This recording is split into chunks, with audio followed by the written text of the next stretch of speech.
Hello বন্ধুরা, আজকে এসে গেছি একটা নতুন জায়গায়, যেটা হচ্ছে এতদিন আমরা জানি যে পেট মার্কেট একমাত্র কলকাতার ক্যানিং স্ট্রিটেই পাওয়া যায়, কিন্তু এখন আজকে নিয়ে এসেছি আমরা, দেখেন, শ্রীরামপুরে ঘাটের ওপারটায়।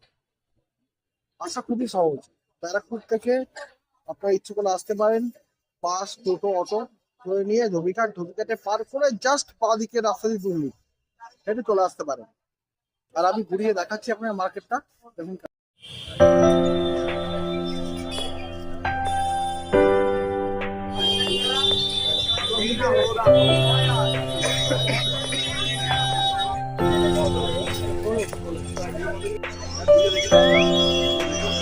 এটা 26,000 টাকা বল, এটা 48 টাকা।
তাহলে শ্রিম্পস রাখো।